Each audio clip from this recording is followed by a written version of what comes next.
السلام علیکم ورحمۃ اللہ وبرکاتہ۔ الحمدللہ رب العالمین وصلی اللہ وسلم علی نبینا محمد وعلی آلہ وصحبہ اجمعین ومن تبعہ بإحسان الی یوم الدین، اما بعد۔ محترم بھائیوں اور بہنوں، حدیث کی مشہور کتاب صحیح بخاری کے درس کا یہ سلسلہ ہے، اور اس پروگرام کے ذریعے سے ہماری خواہش اور کوشش ہے حدیث کی صحیح ترین معلومات آپ تک پہنچائی جائیں، کیونکہ ہماری کامیابی کے لیے ضروری ہے کہ ہم قرآن و سنت کی تعلیمات سے واقف ہوں، اور وہی آدمی صحیح عمل کر سکے گا جو قرآن مجید اور سنت رسول صلی اللہ علیہ وسلم میں ذکر کردہ تعلیمات سے واقف ہو اور اس پر عمل کرے۔ ہماری کوشش ہے کہ صحیح بخاری کے جو ابواب ہیں ان میں پائی جانے والی احادیث کا خلاصہ آپ کی خدمت میں پیش کیا جائے۔ اس سے پہلے وضو سے متعلق بہت ساری باتیں بیان کی جا چکی، اور اس کے بعد میں بیت الخلاء، اس کے آداب کا ایک حصہ ہم نے بہت تفصیل سے بیان کیا۔ اب اسی سلسلے کو ہم آگے بڑھاتے ہیں، بیت الخلاء ہی کے کچھ آداب بتائے گئے۔ اس میں سے ایک ادب یہ ہے کہ آدمی جب قضائے حاجت کے لیے بیٹھے تو کوشش کرے کہ اپنا چہرہ یا اپنی پیٹھ قبلے کی طرف نہ ہو۔ قبلے کا احترام، کعبۃ اللہ کا مقام، یہ ایک مسلمان کے ذہن اور دماغ میں ہونا چاہیے۔ نبی کریم صلی اللہ علیہ وسلم نے اس سلسلے میں جو ہدایات دی ہیں اس کو سامنے رکھنا یہ ہمارے لیے ضروری ہے۔ اذا اتی احدکم الغائط فلا يستقبل القبلہ ولا يولیھا ظہرہ، کہ جب کوئی بیت الخلاء کے لیے ارادہ کرے، اور اس زمانے میں عام طور پر جو بیت الخلاء وغیرہ قضائے حاجت کے لیے لوگ کھلے میدان، کھیت، باغ ایسی جگہوں پر جایا کرتے تھے، گھروں میں اس کا اہتمام بہت کم ہوتا، تو اس کے لیے باہر جاتے تو آپ صلی اللہ علیہ وسلم کی یہ خصوصاً ہدایت تھی کہ جب تم بیت الخلاء کے لیے قضائے حاجت کے لیے بیٹھو تو قبلہ رخ ہو کر مت بیٹھو، ایسے کہ آپ کو معلوم ہے کہ سامنے قبلہ ہے اور ایسے ہی آپ قضائے حاجت کے لیے بیٹھ گئے تو یہ بے ادبی کی بھی بات ہے، اور ایسے ہی ایگزیکٹلی پیٹ کر کے اس کی طرف بھی مت بیٹھو، بلکہ ایک اور جگہ آپ نے فرمایا لیکن تھوڑا سا پرے ہو کر۔ اب یہ تو ڈیپینڈ کرتا ہے کہ آپ کعبۃ اللہ سے کس ڈائریکشن میں آپ کا گھر یا آپ کی رہائش ہے۔ مقصد اس کا بتانا یہ ہے کہ قبلہ رخ ہو کر یا ایگزیکٹلی قبلے کی طرف پیٹ کر کے قضائے حاجت کے لیے بیٹھنا یہ خلاف ادب ہے۔ مگر اس میں ایک اور مسئلہ بھی اس کے ساتھ ہے، وہ یہ کہ اگر آدمی اپنے کھلے میدان، کھیت یا باغ وغیرہ میں جا رہا ہے تب تو یہ مسئلہ وہاں پر اپلائی ہوگا، اور اگر اپنے گھر کے اندر یا کسی بلڈنگ کے اندر وہ بیت الخلاء میں، یعنی وہاں پر ٹوائلٹ کے اندر، لیٹرین کے اندر آدمی جا رہا ہے، تو ایسی صورت میں وہ کیا کرے گا؟ وہاں پر یہ رول فالو نہیں ہوگا۔ اگر وہاں پر آدمی قبلہ رخ بھی ہو کر بیٹھ رہا ہے تو یہ خلاف ادب نہیں سمجھا جائے گا، کیونکہ وہ بلڈنگ بنی ہوئی ہے اور وہ کمرہ جو بنا ہوا ہے جس میں ٹوائلٹ لگا ہوا ہے، جس کے اندر اور دوسرے جو اس کی ضروریات کی چیزیں رکھی ہوئی ہیں، تو اسی حساب سے آدمی اس کو استعمال کرے گا، تو اس میں کوئی حرج کی بات نہیں ہے، یعنی بلڈنگ کے اندر یہ رول فالو نہیں ہوگا۔ لیکن اگر کوئی آدمی گھر بنا رہا ہے، بلڈنگ بنا رہا ہے، تو وہاں پر جب وہ ٹوائلٹ وغیرہ فکس کر رہا ہے تب اس کو یہ خیال رکھنا چاہیے۔ بناتے وقت کنسٹرکشنز کے موقع پر اگر وہ خیال رکھے گا تب تو بہت اچھی بات ہے، لیکن بن جانے کے بعد، جیسے میں کسی کے گھر چلا گیا وزٹ پر اور نماز کی وہاں پر وقت ہو گیا اور وضو کرنے کے لیے میں جا رہا ہوں، تو وہ جو ٹوائلٹ وہاں پر بنا ہوا ہے اب میں اس کو آگے پیچھے تو نہیں کر سکتا، تو وہاں پر کوئی پرابلم نہیں ہے، چاہے وہ مشرق کی طرف چہرہ ہو، مغرب کی طرف ہو، قبلہ رخ ہو، وہ ساری چیزیں جائز ہیں۔ اس کا خلاصہ یہ ہے کہ کھلے میدان میں ہمارے لیے اختیار ہوتا ہے کہ ہم صحیح طور جس طرح چاہے ڈائریکشن اپنا بدل لیں، لیکن بنی ہوئی بلڈنگ کے اندر ہمارا اختیار نہیں ہوتا، تو وہاں آپ بغیر کسی تردد کے قضائے حاجت کے لیے بیٹھ سکتے ہیں۔ ایک اور مسئلہ یہ ہے کہ استنجا وغیرہ کے لیے آدمی کو بایاں ہاتھ، لیفٹ ہینڈ استعمال کرنا چاہیے، دایاں رائٹ ہینڈ نہیں، کیونکہ اس سے پہلے گزر چکا۔ کہ رسول اللہ صلی اللہ علیہ وسلم عام طور پر جو اچھے کام ہیں وہ رائٹ ہینڈ سے انجام دیا کرتے، جیسے کنگھی کرنے کا مسئلہ ہے، چپل وغیرہ پہننے کا مسئلہ ہے، کپڑا پہننے کا مسئلہ ہے، وغیرہ وغیرہ، اس کو آپ رائٹ ہینڈ سے استعمال کرتے۔ لیکن لیفٹ ہینڈ جیسے استنجا، قضائے حاجت وغیرہ، یہ جو چیزیں ہیں اس کے لیے آپ لیفٹ ہینڈ کا استعمال فرمایا کرتے تھے۔ تو آپ نے خاص طور پر اس کی تاکید کی، اذا اتی الخلا فلا یمس ذکرہ بیمینہ ولا یتمسح بیمینہ، کوئی بیت الخلاء کے لیے جائے، قضائے حاجت کے لیے جائے تو اپنا رائٹ ہینڈ وہ استنجا وغیرہ کے لیے استعمال نہ کرے، بلکہ لیفٹ ہینڈ سے وہ استعمال کرے۔ اور اسی طریقے سے آدمی جب فارغ ہو جائے تو پانی وغیرہ کا جب وہ استعمال کر رہا ہے تو اس سے بھی جو ہے لیفٹ ہینڈ سے وہ کام لے۔ تو اس میں بھی ایک ادب بتایا گیا۔ البتہ اگر کسی آدمی کو کوئی مجبوری ہے، چاہے وہ وقتی مجبوری ہو یا پرمننٹ مجبوری ہو، جیسے بعض آدمی اپنا ایک ہاتھ استعمال نہیں کر سکتے کسی بیماری کی وجہ سے، کوئی عذر کی وجہ سے، تو یہ منع نہیں ہے، یہ صرف جو ہے بہتر ہے کہ آدمی رائٹ ہینڈ کا خاص جگہوں پر استعمال کرے، اچھی جگہوں پر، لیفٹ ہینڈ کا استنجا وغیرہ کے لیے استعمال کرے۔ اس میں بچوں کی بھی تعلیم و تربیت اور ٹریننگ کی ضرورت ہے تاکہ انہیں بھی مسئلہ دینی جو ہے وہ معلوم ہو سکے۔ اور نبی صلی اللہ علیہ وسلم عموماً قضائے حاجت کے بعد عام طور پر آپ کوشش فرماتے کہ جلدی سے جلدی وضو کر لیں، کیونکہ آپ کی یہ خواہش ہوتی، کوشش ہوتی کہ زیادہ سے زیادہ وقت باوضو رہیں۔ حالانکہ وہاں نماز کا وقت بھی نہیں ہوتا، مگر آپ کی کوشش ہوتی کہ وضو فرما لیا کرتے تھے۔ لیکن اگر کوئی بغیر وضو کے بھی رہ رہا ہے، صرف ہاتھ وغیرہ دھو لیا، یہ کافی ہے۔ یہ ضروری نہیں کہ آپ پیشاب کے لیے جائیں، باہر نکلتے ہی لازماً وضو کر لیں، مگر بہتر ہے، کیونکہ آدمی جب باوضو رہے تو اس کی طبیعت کے اندر بھی ایک نفاست ہوگی، دینداری ہوگی، اور وہ شیاطین کے جو اثرات ہیں اس سے بھی وہ اپنے آپ کو بچائے رکھ سکتا ہے۔ اسی طرح سے اگر آدمی وضو کر رہا ہے تو وضو کے بعد اگر کوئی پانی بچ جاتا ہے تو وہ آدمی پانی پی سکتا ہے۔ اب یہ ڈیپینڈ کرتا ہے کہ وضو وہ کون سا لوٹا یا جگ یا کون سی چیز وہ استعمال کر رہا ہے پانی کے لیے۔ اگر وضو کرنے کے لیے وہ جو برتن استعمال کر رہا ہے آدمی صاف ستھری ہو تو پانی استعمال کرنے کے بعد اگر بچ گیا تو وہ پانی آدمی پی لے، کیونکہ یہ عام طور پر صحابہ کرام وغیرہ ان کے زمانے میں یہ عام رواج تھا۔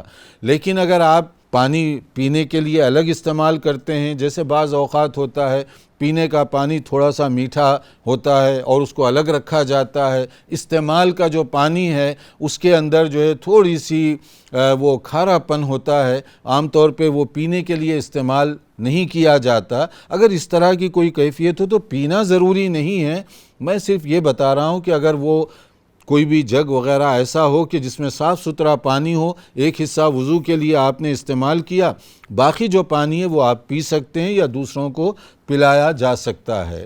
ایسے ہی اگر کوئی آدمی مریض ہو، وضو کرنے کے بعد وہ پانی کا چھڑکاؤ اس کے اوپر کر دیا جائے تو یہ بھی آپ کر سکتے ہیں۔ جیسے آپ دیکھیے کہ ایک موقع پر ایسے ہوا کہ ایک صحابیہ تشریف لائیں اور ان کے ساتھ ان کا بھانجا بھی تھا۔ انہوں نے کہا ان ابن اختی وجع، کہ یہ جو بچہ ہے یعنی میرا بھانجا، اس کو کوئی تکلیف پہنچی ہے۔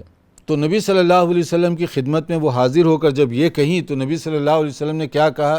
فمسح رأسی، تو وہ صحابی کہتے ہیں نبی صلی اللہ علیہ وسلم نے اپنا دست مبارک میرے سر پر رکھا اور اس کے بعد میں میرے لیے ایک خاص دعا فرمائی، برکت کی دعا، اور ثم توضأ، پھر آپ نے وضو کیا۔ یہ ہے چیپٹر میں جو بات کہی جا رہی ہے اس کے ساتھ اس کا تعلق، کہ پھر آپ نے وضو کیا۔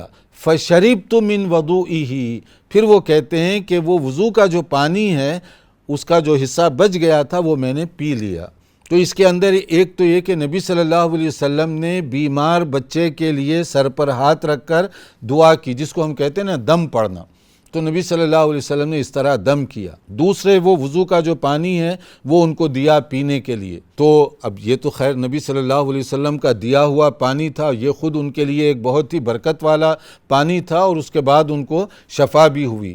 اسی طرح حضرت جابر رضی اللہ عنہ فرماتے ہیں، ان کا اپنا ایک واقعہ ہے، جاء رسول اللہ صلی اللہ علیہ وسلم یعودنی، کہ نبی صلی اللہ علیہ وسلم تشریف لے آئے میری عیادت کرتے ہوئے۔ آگے بڑھنے سے پہلے ایک پوائنٹ یہاں نوٹ فرما لیجئے، حضرت جابر بیمار ہو گئے اور عیادت کے لیے کون تشریف لے گئے؟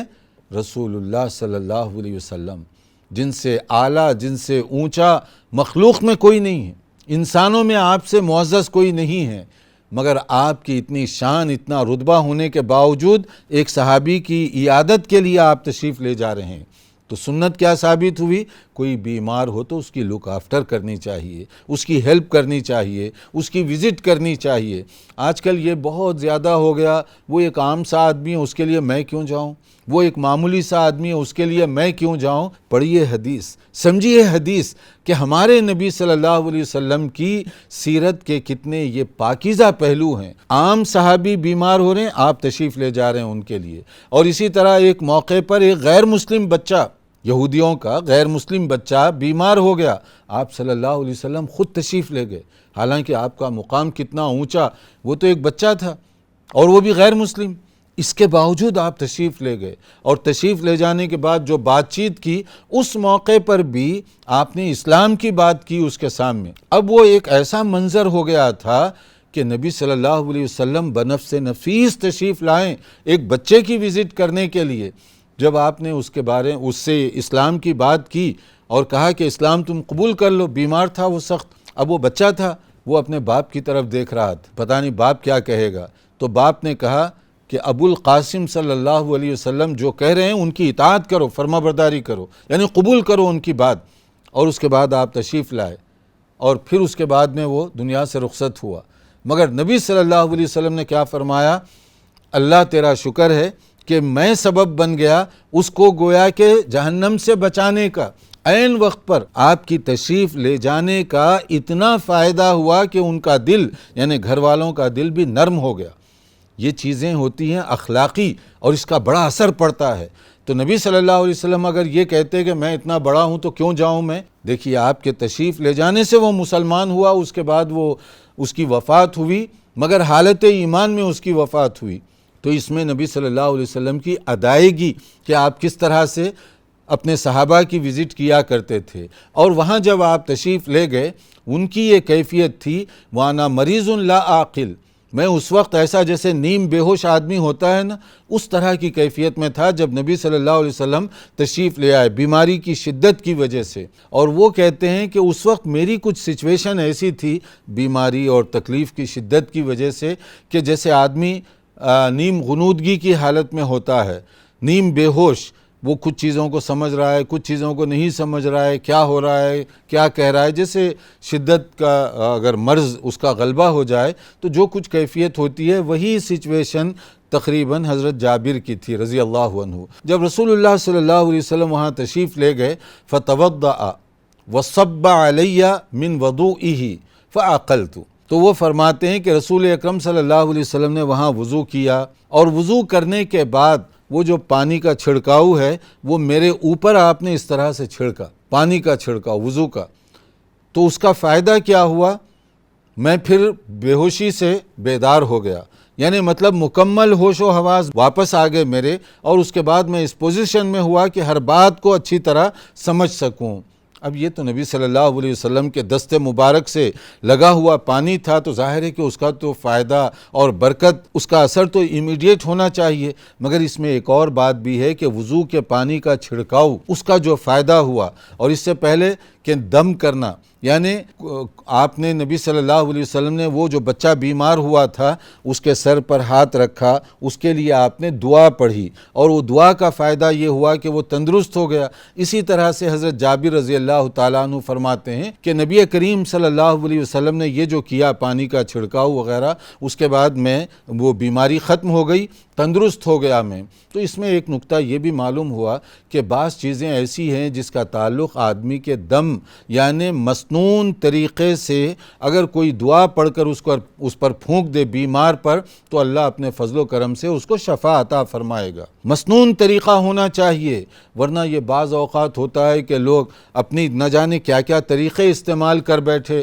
کوئی بیمار ہے تو ایکسپلائٹ کر رہے ہیں، یعنی استحصال ہو رہا ہے کہ بیمار کی مجبوری سے ناجائز فائدہ اٹھانے کے لیے، زیادہ سے زیادہ دولت کمانے کے لیے لوگ الٹی سیدھی حرکتیں کرتے ہیں، اور بعض دفعہ تو اس کے اندر ایسے کلمات کہے جاتے ہیں دم کے نام پر یا پھونکنے کے نام پر جو ایک مسلمان کے لیے جائز اور درست تک نہیں ہے۔ یہاں پر تو بات یہ کی جا رہی ہے کہ ان کے لیے آپ اس مجبوری میں معاون بننے کی کوشش کریں، ہمدرد بننے کی کوشش کریں، ان کے ساتھ آپ جو بھی ان کی کیئر کر سکتے ہیں، عیادت کے یہ آداب ہیں کہ آپ کیئر کرنے کی کوشش کریں۔ اسی طرح مریض کی عیادت کے لیے جب جائیں، یہ بھی سنت ہے کہ آپ اس کے لیے دعا کر دیا کریں، جیسے لا بأس طہور انشاء اللہ، کہ تمہیں ڈرنے کی، گھبرانے کی ضرورت نہیں، اللہ تعالیٰ تمہیں شفا عطا فرمائے گا۔ یا اسی طرح ایک اور دعا بتائی گئی، اسأل اللہ العظیم رب العرش العظیم ان یشفیک، میں اللہ جو عرش عظیم کا مالک ہے، جو بہت بڑا اور عظمتوں والا ہے، اس سے یہ دعا کر رہا ہوں کہ اللہ تمہیں شفا عطا فرمائے۔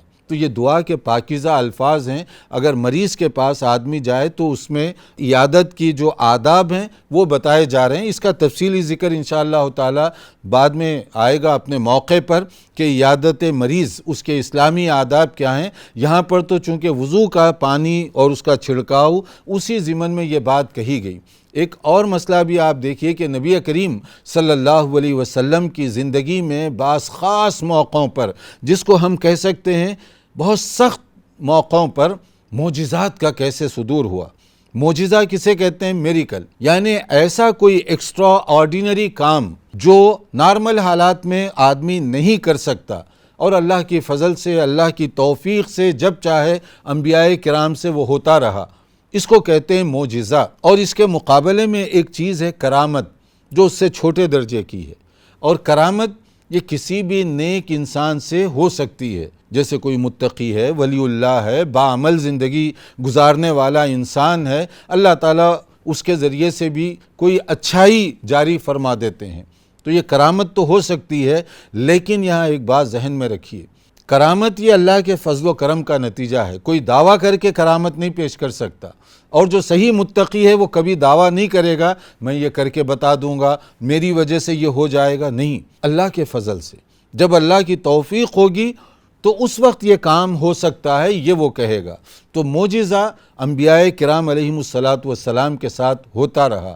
ہمارے نبی صلی اللہ علیہ وسلم کی زندگی میں مختلف موقعوں پر بہت سارے معجزات ہوتے رہے۔ ان میں سے ایک، چونکہ ہم یہاں پر قضائے حاجت اور پھر اس سے ضمناً وضو وغیرہ کی بھی کچھ باتیں کر رہے ہیں، تو اس ضمن میں کچھ معجزات ہمارے نبی صلی اللہ علیہ وسلم کے امام بخاری رحمۃ اللہ علیہ نے صحیح ترین حدیث کی جو کتاب صحیح بخاری ہے اس میں اس کا ذکر کیا ہے۔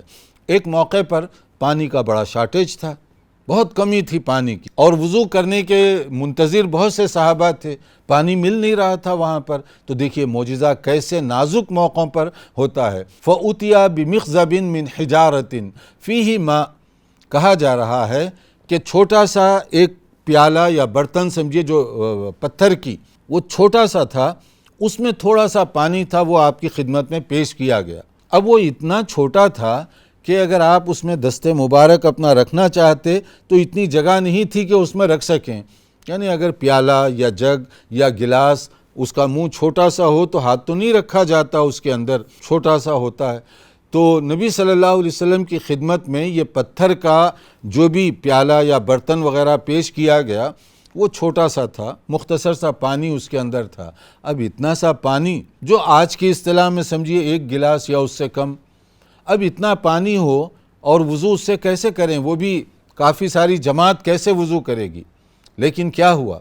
رسول اکرم صلی اللہ علیہ وسلم نے جیسے ہی ہاتھ لگایا، اللہ تعالیٰ نے ایسے فضل فرمایا کہ گویا پانی جیسے جھرنے سے نکلتا ہے نا، اسی طرح سے آپ کی انگلیوں سے پانی نکلنا شروع ہو گیا۔ اور اس کے بعد نتیجہ کیا ہوا؟ فَتَوَضَّأَ الْقَوْمُ كُلُّهُمْ، جتنے لوگ اس وقت آپ کے ساتھ تھے وہ سب کے سب اطمینان سے انہوں نے وضو کیا۔ تو سننے والوں کو بڑا تعجب ہوا، انہوں نے سوال کیا، قُلْنَا كَمْ كُنْتُمْ، تمہیں اندازہ ہے کہ کتنے لوگ تھے اس وقت جو ایک چھوٹے سے گلاس پانی سے یہ وضو کرنے میں کامیاب ہو گئے؟ تو انہوں نے کہا قَالَ 80 وزیادہ، 80 یا اس سے زیادہ لوگ تھے، یعنی 80 سے زیادہ لوگ ایک گلاس پانی، دیکھنے میں اتنا ہی لگ رہا تھا، اس اتنے سے مقدار پانی سے وہ تمام لوگ اطمینان کے ساتھ وضو کر کے فارغ ہو گئے۔ یہ کیسے ممکن ہوا؟ ظاہر ہے ایک گلاس میں تو سارے لوگ وضو نہیں کر سکتے، مگر اللہ کا فضل، اللہ کا کرم، جب چاہے اس میں وہ برکت دے دے۔ تو یہ اس طرح کا معجزہ نبی صلی اللہ علیہ وسلم کی زندگی میں بہت سے موقعوں پر پیش آیا۔ اسی طرح سے ایک موقع پر جب غزوے سے آپ واپس آ رہے تھے، پانی کا شارٹیج ہو گیا، وہاں آپ نے 2 صحابہ کو بھیجا کہ دیکھو کہیں آگے پیچھے پانی مل سکتا ہے تو تھوڑا سا پانی لے آؤ۔ تو وہ لوگ جب گئے تو ایک خاتون سفر کر کے آ رہی تھی اور اس کے پاس پانی تھا مشکیزہ، وہ اپنے اونٹ وغیرہ پر آ رہی تھی، تو انہوں نے پوچھا کہ پانی کہاں سے تمہیں ملا؟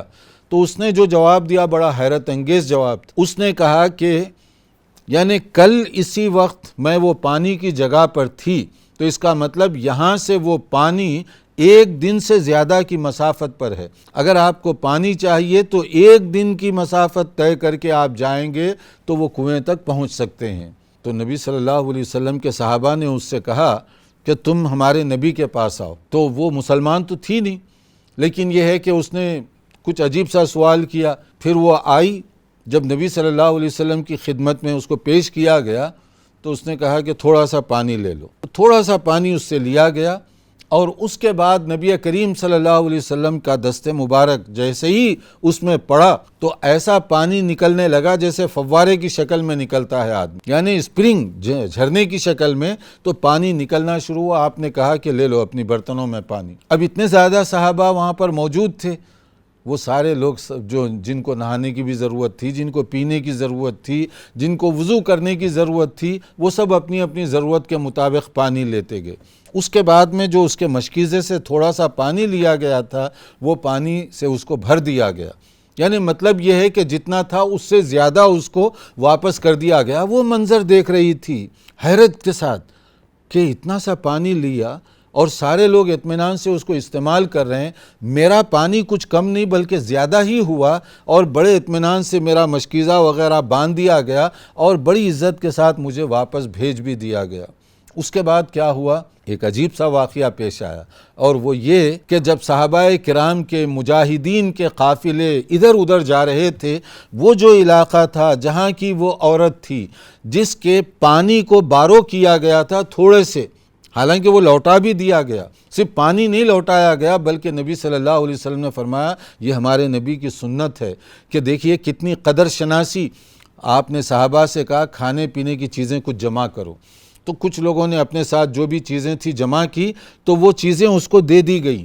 اس خاتون کو صرف پانی دینے کی بعد آپ نے اس سے زیادہ کھانے پینے کی چیزیں بھی اس کو دیں، تو وہ بڑی خوشی سے واپس گئی۔ اور جب مجاہدین کے قافلے صحابہ کے ادھر ادھر جا رہے تھے، فتوحات ہو رہی تھیں، وہ جو علاقہ جہاں کی وہ عورت رہنے والی تھی اس کو کچھ نہیں کہا گیا۔ تو اس عورت نے کہا اپنے مشرک ساتھیوں سے، تمہیں معلوم ہے کہ چاروں طرف مسلمانوں کا قبضہ ہو رہا ہے، فتح ہو رہی ہے، ان کو کامیابی ہو رہی ہے، مگر ہمارے علاقے کو وہ لوگ کچھ ٹچ نہیں کیے۔ کیوں نہیں کیے؟ اس لیے نہیں کہ وہ کمزور ہیں، اس لیے کہ میں نے ایک موقع پر پانی دیا تھا۔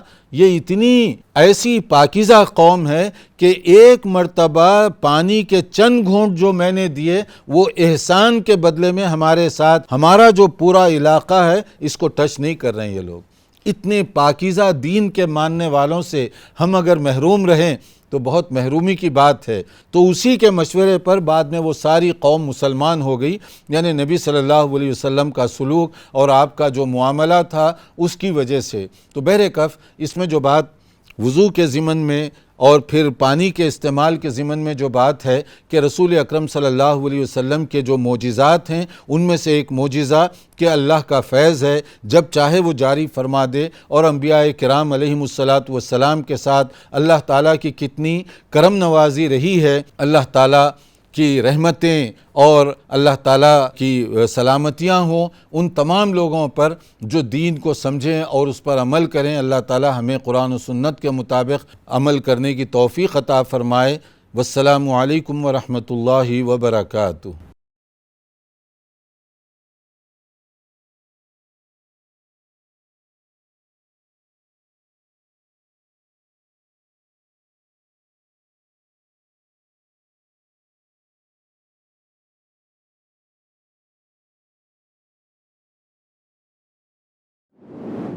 مرسی ٹی وی کے مزید ویڈیوز کے لیے ہمارے چینل کو سبسکرائب کریں اور بیل آئیکن کو کلک کرنا نہ بھولیں۔ جزاک اللہ خیر۔ مرسی ٹی وی، پیغام رحمت۔